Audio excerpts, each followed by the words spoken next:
सारे जहाँ से वहमी ये हिंदुस्तान हमारा, अंधविश्वासी रूढ़ीवादी लाई लग बेचारा।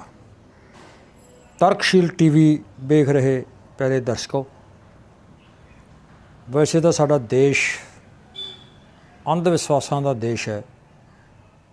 बहुत प्रकार के इत्थे अंधविश्वास जिहड़े प्रचलित ने। अज आपां उन्हां दे विचों ही गल करदे हां नज़र लगन दे वहम दी। नज़र लगन का जिहड़ा वहम है ये किसी एक समाज दे विच नहीं है, साडे पूरे देश दे विच हर खित्ते दे विच इह जिहड़ा प्रचलित है। आपां गल करदे हां अपने खित्ते की गल करदे हां तां हरेक चीज़ नूं लैके साडे लोकां दे विच जिहड़ा हैगा नज़र लगन का वहम जिहड़ा बहुत ज़्यादा हैगा।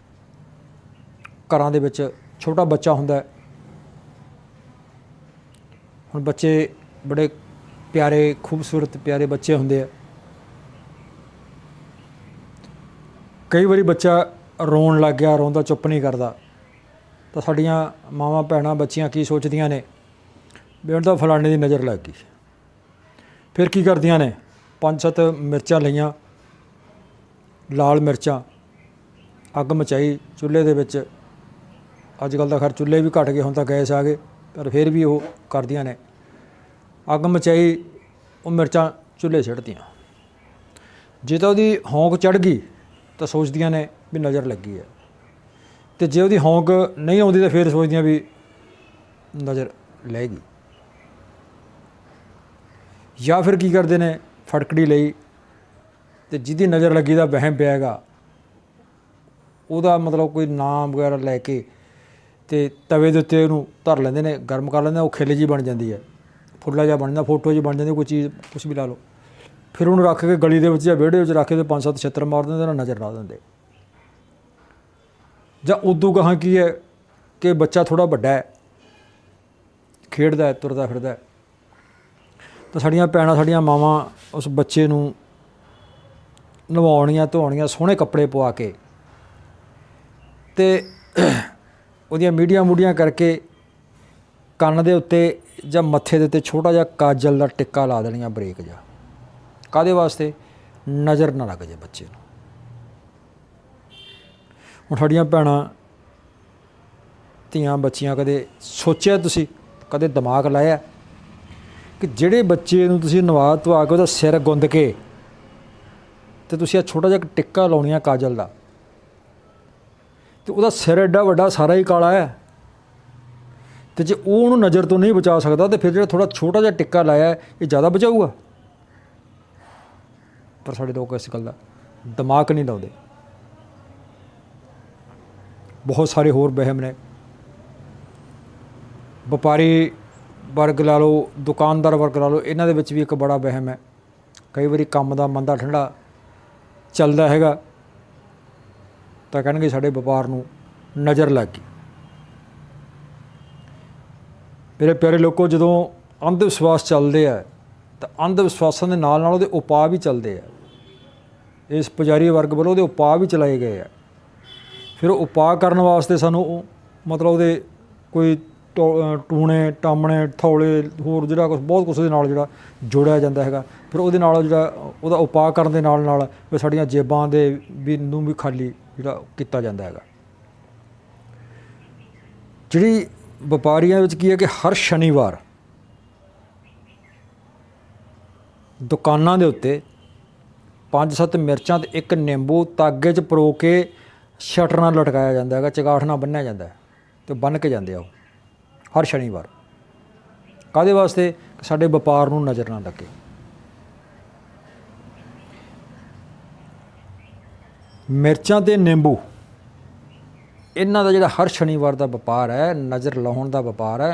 करोड़ां रुपइयां दे मिर्चां निंबू जिहड़े साडे मतलब हफ्ते दे हफ्ते 12 नाल बन के चगाठां नाल बन के सुका दित्ते जांदे आ। टना के हिसाब नाल जिहड़े निंबू मिर्चां बर्बाद कर दित्ते जांदे, अंधविश्वास दी पिंड चढ़ा दित्ते जांदे आ। तो जिहड़ा निंबू एक विटामिन सी का बहुत बड़ा स्रोत है, जिहड़ा कि शरीर की इम्यूनिटी सिस्टम वास्ते बहुत कारगर जिहड़ा हैगा टॉनिक है। पर असीं इस टॉनिक नूं ਅੰਧ ਵਿਸ਼ਵਾਸ ਦੀ ਪਿੰਡ ਚੜਾ ਕੇ 12 ਨਾਲ ਬੰਨ੍ਹ ਕੇ ਸੁਕਾ ਕੇ ਬਰਬਾਦ ਕਰ ਦਿੰਦੇ ਹਾਂ ਅਤੇ ਕਰੋੜਾਂ ਰੁਪਈਆ ਜਿਹੜੇ ਸਾਡੀ ਜੇਬਾਂ ਦੇ ਵਿੱਚੋਂ ਪੁਜਾਰੀ ਵਰਗ ਜਿਹੜਾ ਕੱਢ ਕੇ ਲੈ ਜਾਂਦਾ ਹੈ ਇਸ ਅੰਧ ਵਿਸ਼ਵਾਸ ਦੇ ਚੱਲਦੇ। ਫਿਰ ਅੱਗੇ ਹੋਰ ਆ ਜਾਓ, ਸਾਡੇ ਮਤਲਬ ਜਿਹੜਾ ਜਦੋਂ ਅਸੀਂ ਦੇਖਦੇ ਹਾਂ ਵੀ ਮਕਾਨ ਬਣਾਉਣੇ ਆ, ਮਕਾਨ ਬਣਾਉਣ ਤੋਂ ਪਹਿਲਾਂ ਅਸੀਂ ਪੂਰੀ ਤਰ੍ਹਾਂ ਟਰਾਈ ਮਾਰਦੇ ਹਾਂ, ਚੰਗਾ ਵਧੀਆ ਤੋਂ ਵਧੀਆ ਸੀਮੈਂਟ, ਵਧੀਆ ਕੰਪਨੀ ਦਾ ਕੁਆਲਿਟੀ ਦਾ ਸੀਮੈਂਟ, ਵਧੀਆ ਸਰੀਆ, ਵਧੀਆ ਇੱਟਾਂ, ਸੀਮੈਂਟ, ਬਜਰੀ, ਟੌਪ ਦਾ ਸਾਰੀ ਚੀਜ਼ ਅਸੀਂ ਖਰੀਦਦੇ ਹਾਂ ਅਤੇ ਸਾਰਿਆਂ ਤੋਂ ਵਧੀਆ ਸਿਰੇ ਦਾ ਮਿਸਤਰੀ ਲਾਉਂਦੇ ਹਾਂ। ਉਸ ਤੋਂ ਬਾਅਦ ਅਸੀਂ ਕੀ ਕਰਦੇ ਹਾਂ, ਮਕਾਨ ਬਣਾ ਲਿਆ, ਮਕਾਨ ਬਣ ਗਿਆ, ਤਿਆਰ ਹੋ ਗਿਆ ਅਤੇ ਮਿਸਤਰੀ ਨੂੰ ਅਸੀਂ ਕਹਿ ਦਿੰਦੇ ਵੀ ਭਾਈ ਚਾਹੇ 4 ਥੈਲੇ ਸੀਮੈਂਟ ਦੇ ਵੱਧ ਲੱਗ ਜਾਣ, ਮਕਾਨ ਦੀ ਮਜ਼ਬੂਤੀ ਹੋਵੇ, ਅਤੇ ਪੂਰੀ ਮਜ਼ਬੂਤੀ ਅਸੀਂ ਕਰਕੇ ਮਕਾਨ ਬਣਾ ਲੈਂਦੇ ਹਾਂ। ਅਤੇ ਫਿਰ ਕੀ ਕਰਦੇ ਹਾਂ, ਜਦੋਂ ਮਕਾਨ ਬਣ ਕੇ ਤਿਆਰ ਹੋ ਜਾਂਦਾ ਹੈ, ਫਿਰ ਨਾ ਤਾਂ ਸਾਨੂੰ ਆਪਣੇ ਆਪ 'ਤੇ ਵਿਸ਼ਵਾਸ ਹੁੰਦਾ ਹੈ, ਨਾ ਸਾਡੇ ਵੱਲੋਂ ਖਰੀਦਿਆ ਗਿਆ ਵਧੀਆ ਕੁਆਲਿਟੀ ਦੇ ਸਮਾਨ 'ਤੇ ਵਿਸ਼ਵਾਸ ਹੁੰਦਾ ਹੈ, ਅਤੇ ਨਾ ਹੀ ਸਾਨੂੰ ਮਤਲਬ ਜਿਹੜਾ ਹੈਗਾ ਉਹਦਾ ਮਿਸਤਰੀ 'ਤੇ ਵਿਸ਼ਵਾਸ ਹੁੰਦਾ ਜਿਹਨੇ ਮਕਾਨ ਬਣਾਇਆ। ਅਤੇ ਵਿਸ਼ਵਾਸ ਕਾਸਤੇ ਹੁੰਦਾ ਹੈਗਾ, ਇੱਕ 150 ਰੁਪਏ ਦੇ ਨਜ਼ਰ ਵੱਟੂ 'ਤੇ ਜਿਹੜਾ ਬਾਜ਼ਾਰ 'ਚੋਂ ਲਿਆ ਕੇ ਮਕਾਨ ਦੇ ਚੁਬਾਰੇ ਦੇ ਉੱਤੇ ਬਨੇਰੇ 'ਤੇ ਟੰਗਦੇ ਹਾਂ ਅਸੀਂ,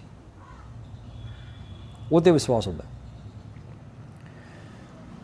ਉਹਦੇ 2 ਸਿੰਘ ਜਿਹੇ ਹੁੰਦੇ ਉੱਚੇ ਜਿਹੇ, ਕਾਲੀ ਜਿਹੀ ਭੂਤ ਜਿਹੀ ਦੀ ਫੋਟੋ ਬਣਾਈ ਹੁੰਦੀ ਹੈ, ਵੱਡੀ ਸਾਰੀ ਦੀ ਜੀਭ ਨਿਕਲੀ ਹੁੰਦੀ ਹੈ।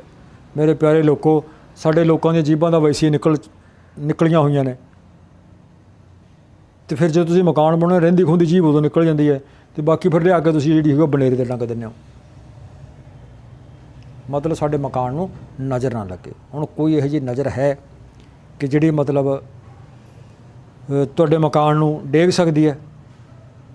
ਕੀ ਕਿਸੇ ਦੇ ਦੇਖਣ ਨਾਲ ਕੋਈ ਇਹੋ ਜਿਹੀ ਸ਼ਕਤੀ ਹੈ? ਕਿਸੇ ਦੇ ਦੇਖਣ ਦੇ ਵਿੱਚ ਵੀ ਜਿਹੜਾ ਉਹਨੇ ਦੇਖ ਲਿਆ ਤੁਹਾਡੇ ਮਕਾਨ ਵਿੱਚ ਤੇੜਾ ਆ ਜਾਣਗੇ, ਤੁਹਾਡਾ ਮਕਾਨ ਡਿੱਗ ਪਊਗਾ?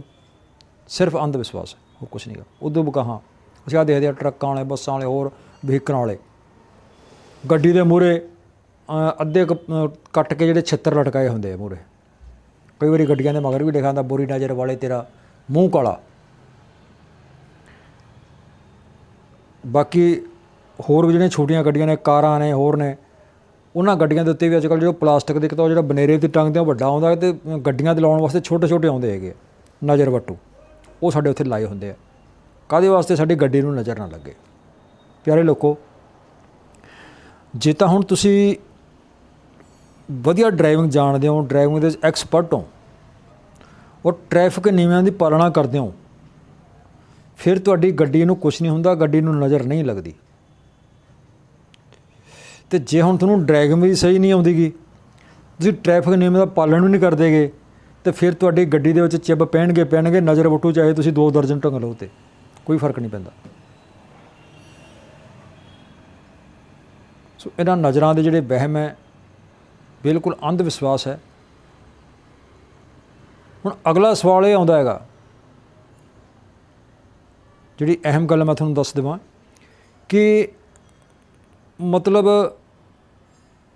ਸਾਡੀਆਂ ਨਜ਼ਰਾਂ ਦੇ ਵਿੱਚੋਂ, ਸਾਡੀਆਂ ਅੱਖਾਂ ਦੇ ਵਿੱਚੋਂ ਕੋਈ ਇਹੋ ਜਿਹੀ ਚੀਜ਼ ਨਿਕਲ ਕੇ, ਇਹੋ ਜਿਹੀ ਕੋਈ ਕਿਰਨ ਨਿਕਲ ਕੇ ਚੀਜ਼ ਵੱਲ ਨਹੀਂ ਜਾਂਦੀ ਕਿ ਜਿਹਦੇ ਵੱਲ ਅਸੀਂ ਦੇਖੀਏ ਅਤੇ ਉਹ ਚੀਜ਼ ਦਾ ਨੁਕਸਾਨ ਹੋ ਜੇ ਜਾਂ ਉਹਨੂੰ ਨਜ਼ਰ ਲੱਗ ਜੇ। ਫਿਰ ਸਵਾਲ ਇਹਦਾ ਵੀ ਸਾਨੂੰ ਦੀਂਦਾ ਕਿਉਂ ਹੈ? ਇਹ ਤੁਹਾਨੂੰ ਮੈਂ ਦੱਸ ਦਿੰਦਾ, ਬਾਕੀ ਤੁਸੀਂ ਆਪਦਾ ਹਿਸਾਬ ਕਿਤਾਬ ਲਾ ਲਿਓ। ਹੁਣ ਜਿਵੇਂ ਕਿਸੇ ਚੀਜ਼ ਦੇ ਉੱਤੇ ਕਿਸੇ ਚੀਜ਼ ਦੀ ਰੋਸ਼ਨੀ ਪੈਂਦੀ ਹੈ, ਦਿਨੇ ਸੂਰਜ ਦੀ ਰੋਸ਼ਨੀ ਪੈਂਦੀ ਹੈ, ਚੰਦਰਮਾ ਦੀ ਰੋਸ਼ਨੀ ਪੈਂਦੀ ਹੈ, ਰਾਤ ਨੂੰ ਅਸੀਂ ਬਿਜਲੀ ਦੇਖਦੇ ਹਾਂ, ਬਿਜਲੀ ਜਗਾ ਕੇ ਬਲਬ ਜਗਦੇ ਆ, ਬਲਬ ਦੀ ਰੋਸ਼ਨੀ ਹੈ। ਅਤੇ ਜਦੋਂ ਰੋਸ਼ਨੀ ਕਿਸੇ ਚੀਜ਼ ਦੇ ਉੱਤੇ ਪੈਂਦੀ ਹੈ, ਉਸ ਚੀਜ਼ ਦੀ ਫੋਟੋ ਸਾਡੀ ਅੱਖ 'ਚ ਬਣ ਜਾਂਦੀ ਹੈ, ਅਤੇ ਅੱਖ ਤੋਂ ਫਿਰ ਜਿਹੜਾ ਦਿਮਾਗ ਨੂੰ ਸਾਡੇ ਨੂੰ ਪਤਾ ਲੱਗਦਾ, ਦਿਮਾਗ ਨੂੰ ਸੰਕੇਤ ਮਿਲਦਾ ਵੀ ਆਹ ਸਾਹਮਣੇ ਭਾਈ ਮੇਜ਼ ਪਿਆ, ਆਹ ਸਾਹਮਣੇ ਮੋਟਰਸਾਈਕਲ ਖੜ੍ਹਾ, ਗੱਡੀ ਖੜ੍ਹੀ ਹੈ, ਮਕਾਨ ਹੈ, ਦੁਕਾਨ ਹੈ, ਜੋ ਕੁਛ ਵੀ ਸਾਡੇ ਆਲੇ ਦੁਆਲੇ ਫਿਰ ਜਿਹਦੇ ਉੱਤੇ ਰੋਸ਼ਨੀ ਪੈਂਦੀ ਹੈ, ਉਹ ਸਾਰੀਆਂ ਚੀਜ਼ਾਂ ਸਾਨੂੰ ਮਤਲਬ ਜਿਹੜੀਆਂ ਫੋਟੋ ਅੱਖ 'ਚ ਬਣਨ ਲੱਗ ਜਾਂਦੀ, ਅਤੇ ਅੱਖ ਤੋਂ ਦਿਮਾਗ ਨੂੰ ਸੰਦੇਸ਼ ਜਾਂਦਾ, ਯਾਨੀ ਅੱਖ 'ਚੋਂ ਨਿਕਲ ਕੇ ਚੀਜ਼ ਵੱਲ ਕੁਛ ਨਹੀਂ ਜਾਂਦਾ ਗਾ। ਹੁਣ ਅਸੀਂ ਅਕਸਰ ਦੇਖਦੇ ਹਾਂ ਕਿ ਰਾਤ ਨੂੰ ਆਪਾਂ ਬੈਠੇ ਹਾਂ ਕਮਰੇ ਦੇ ਵਿੱਚ, ਇੱਕਦਮ ਲਾਈਟ ਚਲੀ ਗਈ, ਘੁੱਪ ਹਨੇਰਾ ਹੋ ਗਿਆ, ਸਾਨੂੰ ਕੁਛ ਨਹੀਂ ਦਿਸਦਾ, ਸਾਨੂੰ ਦਿਸਣੋਂ ਬੰਦ ਹੋ ਜਾਂਦਾ, ਕੁਛ ਨਹੀਂ ਦਿੰਦਾ ਗਾ। ਫਿਰ ਅਸੀਂ ਕੀ ਦੇਖਦੇ ਹਾਂ ਵੀ ਮੋਮਬੱਤੀ ਜਗਾ ਕੇ, ਦੀਵਾ ਜਗਾ ਕੇ ਜਾਂ ਟਾਰਚ ਜਗਾ ਕੇ ਜਗਾਉਂਦੇ ਹਾਂ ਅਸੀਂ, ਅਤੇ ਸਾਨੂੰ ਫਿਰ ਦਿਸਣ ਲੱਗ ਜਾਂਦਾ। ਕਾਰਨ ਕੀ ਹੈ ਕਿ ਉਹਨਾਂ ਚੀਜ਼ਾਂ ਦੀ ਰੋਸ਼ਨੀ ਜਿਹੜੀ ਹੈਗੀ ਆ ਉਹ ਫਿਰ ਚੀਜ਼ਾਂ 'ਤੇ ਪੈਣ ਲੱਗ ਜਾਂਦੀ ਹੈ, ਅਤੇ ਉਹਨਾਂ ਦੀ ਫੋਟੋ ਜਿਹੜੀ ਸਾਡੀ ਅੱਖ 'ਚ ਬਣਨ ਲੱਗ ਜਾਂਦੀ ਹੈ, ਸਾਡੇ ਦਿਮਾਗ ਨੂੰ ਉਸ ਚੀਜ਼ ਦਾ ਸੰਦੇਸ਼ ਚਲਿਆ ਜਾਂਦਾ। ਤੇ ਸਾਨੂੰ ਪਤਾ ਲੱਗਣ ਲੱਗ ਜਾਂਦਾ ਵੀ ਸਾਡੇ ਕੋਲ ਆਹ ਕੁਛ ਹੈਗਾ। ਇੱਦੋਂ ਵੱਧ ਸਾਡੀ ਅੱਖ ਦੇ ਵਿੱਚੋਂ ਕੁਛ ਨਹੀਂ ਨਿਕਲਦਾ ਤੇ ਨਾ ਕੁਛ ਇਹਦੇ 'ਚੋਂ ਨਿਕਲ ਕੇ ਜਾਂਦਾ ਕਿਸੇ ਪਾਸੇ। ਨਾ ਕੋਈ ਇਹੋ ਜਿਹੀ ਚੀਜ਼ ਹੈ ਕਿ ਜਿਹੜੀ ਸਾਡੀਆਂ ਮਤਲਬ ਸਾਡੀਆਂ ਨਜ਼ਰਾਂ ਦੇ ਵਿੱਚੋਂ ਨਿਕਲ ਕੇ, ਸਾਡੀਆਂ ਅੱਖਾਂ 'ਚੋਂ ਨਿਕਲ ਕੇ ਕਿਸੇ ਚੀਜ਼ ਨੂੰ ਕੋਈ ਪ੍ਰਭਾਵਿਤ ਕਰ ਸਕੇ ਜਾਂ ਉਹਨੂੰ ਕੋਈ ਨੁਕਸਾਨ ਪਹੁੰਚਾ ਸਕੇ। ਹੁਣ ਜਿੱਥੋਂ ਤੱਕ ਬਹੁਤ ਸਾਰੀਆਂ ਗੱਲਾਂ ਇੱਦਾਂ ਸੀਗੀਆਂ ਕਿ ਕਿਸੇ ਸਮੇਂ ਦੇ ਵਿੱਚ ਉਹਨਾਂ ਗੱਲਾਂ ਦੀ ਲੋੜ ਸੀ। ਬਹੁਤ ਸਾਰੇ ਅੰਧ ਵਿਸ਼ਵਾਸ ਇਹੋ ਜਿਹੇ ਵੀ ਹੈਗੇ ਆ ਕਿ ਉਸ ਸਮੇਂ ਦੀ ਲੋੜ ਸੀਗੀ। ਉਦੋਂ ਉਹ ਲੋਕ ਕਰਦੇ ਸੀ, ਉਹ ਲੋਕਾਂ ਨੂੰ ਕਰਨ ਦੀ ਉਹਨਾਂ ਦੀ ਮਜਬੂਰੀ ਕਹਿ ਲਓ ਜਾਂ ਉਹਨਾਂ ਵਾਸਤੇ ਜ਼ਰੂਰੀ ਸੀਗਾ। ਪਰ ਅੱਜ ਉਹਨਾਂ ਦੀ ਲੋੜ ਨਹੀਂ ਹੈ। ਅੱਜ ਸਾਨੂੰ ਸੋਚਣ ਦੀ ਲੋੜ ਹੈ, ਵਿਗਿਆਨਕ ਯੁੱਗ ਹੈ। ਸਾਨੂੰ ਇਹ ਪਰਖਣ ਦੀ ਲੋੜ ਹੈ ਕਿ ਉਦੋਂ ਉਹ ਲੋਕ ਕਿਉਂ ਕਰਦੇ ਸੀ। ਇਹ ਆਪਾਂ ਜਿਹੜੀ ਹੁਣ ਨਜ਼ਰ ਲੱਗਣ ਵਾਲੀ ਗੱਲ ਹੈਗੀ ਆ, ਇਹ ਮੈਂ ਤੁਹਾਨੂੰ ਅੱਗੇ ਦੱਸਦਾ ਹੈਗਾ ਵੀ ਨਜ਼ਰ ਦਾ ਇਹਦੇ ਪਿੱਛੇ ਲੌਜਿਕ ਕੀ ਸੀਗਾ, ਕੀ ਸਮੇਂ ਦਾ ਉਹ ਸੀਗਾ। ਲੈ ਕਿਸੇ ਸਮੇਂ ਦੇ ਵਿੱਚ ਗੁਲਾਮਦਾਰੀ ਯੁੱਗ ਦੇ ਵਿੱਚ ਜਦੋਂ ਰਾਜੇ ਮਹਾਰਾਜਿਆਂ ਦੇ ਰਾਜ ਹੁੰਦੇ, ਜਗੀਰਦਾਰਾਂ ਦੇ ਰਾਜ ਹੁੰਦੇ, ਤਾਂ ਉਸ ਗੁਲਾਮਦਾਰੀ ਯੁੱਗ ਦੇ ਵਿੱਚ ਕੀ ਹੁੰਦਾ ਸੀਗਾ, ਅਕਸਰ ਅਸੀਂ ਪੜ੍ਹਦੇ ਹਾਂ, ਇਤਿਹਾਸ ਦੀਆਂ ਕਿਤਾਬਾਂ 'ਚ ਪੜ੍ਹਦੇ ਹਾਂ, ਹੋਰ ਬਹੁਤ ਥਾਂ 'ਤੇ ਅਸੀਂ ਸੁਣਦੇ ਹਾਂ, ਵੱਡੇ ਬਜ਼ੁਰਗਾਂ ਤੋਂ ਸੁਣੇ ਹਾਂ, ਕਿਤਾਬਾਂ 'ਚ ਪੜ੍ਹਿਆ ਆਮ ਤੌਰ 'ਤੇ ਵੀ ਫਲਾਣੇ ਰਾਜੇ ਦੇ 200 ਰਾਣੀਆਂ ਸੀਗੀਆਂ, ਫਲਾਣੇ ਰਾਜੇ ਦੇ 300 ਰਾਣੀਆਂ ਸੀਗੀਆਂ, ਫਲਾਣੇ ਰਾਜੇ ਦੇ 400 ਰਾਣੀਆਂ ਸੀਗੀਆਂ। ਉਹ ਕਿਵੇਂ ਸੀ? ਅਸਲ 'ਚ ਉਹ ਕੀ ਹੁੰਦਾ ਸੀਗਾ ਕਿ ਉਸ ਸਮੇਂ ਦੇ ਵਿੱਚ ਮਤਲਬ ਜਿਸ ਤਰ੍ਹਾਂ ਦੀ ਆਬਾਦੀ ਹੁੰਦੀ, ਸ਼ਹਿਰ ਲਾ ਲਓ, ਪਿੰਡ ਲਾ ਲਓ, ਕਸਬੇ ਲਾ ਲਓ, ਜਿੱਥੇ ਲੋਕਾਂ ਦੀ ਆਬਾਦੀ ਹੁੰਦੀ, ਲੋਕ ਵਸਦੇ, ਕਿਸੇ ਦੇ ਘਰੇ ਖੂਬਸੂਰਤ ਲੜਕੀ ਹੁੰਦੀ, ਖੂਬਸੂਰਤ ਲੜਕੀ ਹੁੰਦੀ ਔਰ ਉਸ ਰਾਜੇ ਦੀ, ਉਸ ਸਮੇਂ ਦੇ ਹਾਕਮ ਦੀ ਨਿਗਾਹ ਉਸ ਲੜਕੀ 'ਤੇ ਪੈ ਜਾਂਦੀ ਜਾਂ ਉਸ ਨੂੰ ਪਤਾ ਲੱਗ ਜਾਂਦਾ ਵੀ ਇੱਥੇ ਮਤਲਬ ਇੱਕ ਖੂਬਸੂਰਤ ਲੜਕੀ ਹੈ ਇਸ ਘਰ ਦੇ ਵਿੱਚ, ਇਸ ਪਰਿਵਾਰ ਦੇ ਵਿੱਚ। ਤਾਂ ਫਿਰ ਉਹ ਲੜਕੀ ਦੀ ਇੱਛਾ ਤੋਂ ਵਿਰੁੱਧ, ਮਾਪਿਆਂ ਦੀ ਇੱਛਾ ਤੋਂ ਵਿਰੁੱਧ ਉਹਦੇ ਨਾਲ ਚਾਹੇ ਵਿਆਹ ਕਰਕੇ ਜਾਂ ਕਿਵੇਂ ਵੀ ਆਪਣੇ ਮਹਿਲਾਂ ਦੇ ਵਿੱਚ ਲੈ ਜਾਂਦਾ, ਅਤੇ ਜਾ ਕੇ ਉਹ ਆਪਦੀ ਰਾਣੀ ਜਿਹੜਾ ਸੀ ਉਹਨੂੰ ਬਣਾ ਲੈਂਦਾ। ਤਾਂ ਫਿਰ ਉਸ ਸਮੇਂ ਦੇ ਲੋਕਾਂ ਨੇ ਕੀ ਕੀਤਾ ਕਿ ਉਸ ਦੀਆਂ ਨਜ਼ਰਾਂ ਤੋਂ ਬਚਾਉਣ ਲਈ, ਉਹ ਬੁਰੀਆਂ ਨਜ਼ਰਾਂ ਤੋਂ ਬਚਾਉਣ ਲਈ ਉਹ ਕਹਿੰਦੇ ਸੀ ਵੀ ਸਾਡੇ ਇਸ ਹਾਕਮ ਦੀ ਨਜ਼ਰ ਸਾਡੇ ਬੱਚੇ 'ਤੇ ਨਾ ਪੈ ਜੇ, ਸਾਡੀ ਬੱਚੀ 'ਤੇ ਨਾ ਪੈ ਜੇ। ਅਤੇ ਉਸ ਦੀ ਉਹ ਬੁਰੀ ਨਜ਼ਰ ਤੋਂ ਬਚਾਉਣ ਵਾਸਤੇ ਫਿਰ ਕੀ ਕਰਦੇ ਸੀਗੇ ਉਹ ਕਿ ਬੱਚੇ ਨੂੰ ਬਦਸੂਰਤ ਬਣਾ ਦਿੰਦੇ, ਯਾਨੀ ਉਹਦੇ ਜੁੰਡੇ ਖਿਲਾਰਤੇ, ਉਹਦੇ ਮਤਲਬ ਚਿਹਰੇ ਦੇ ਉੱਤੇ ਕਿਸ ਤਰ੍ਹਾਂ ਦੇ ਕਾਲੇ ਟਿੱਕੇ ਲਾ ਦੇ, ਕੋਈ ਲਾਲ ਟਿੱਕੇ ਲਾ ਦੇ, ਕੋਈ ਹਲਦੀ ਦੇ ਟਿੱਕੇ ਲਾ ਦੇ ਜਾਂ ਹੋਰ ਲਾ ਤਾ, ਯਾਨੀ ਕਿ ਉਹਦੀ ਸ਼ਕਲ ਬਦਸੂਰਤ ਬਣਾ ਦਿੰਦੇ ਸੀ ਉਹਨੂੰ, ਤਾਂ ਕਿ ਇਸ ਦੀ ਮਾੜੀ ਨਜ਼ਰ, ਬੁਰੀ ਨਜ਼ਰ ਸਾਡੀ ਬੱਚੀ 'ਤੇ ਨਾ ਪਵੇ। ਅਤੇ ਜਿਹੜੀ ਬੁਰੀ ਨਜ਼ਰ ਬੱਚੀ 'ਤੇ ਪੈ ਗਈ ਤਾਂ ਇਹ ਆਪਦੇ ਘਰੇ ਲੈ ਜਾਊ। ਅਤੇ ਉਹਨੂੰ ਉਸ ਦੀ ਬੁਰੀ ਨਜ਼ਰ ਤੋਂ ਬਚਾਉਣ ਵਾਸਤੇ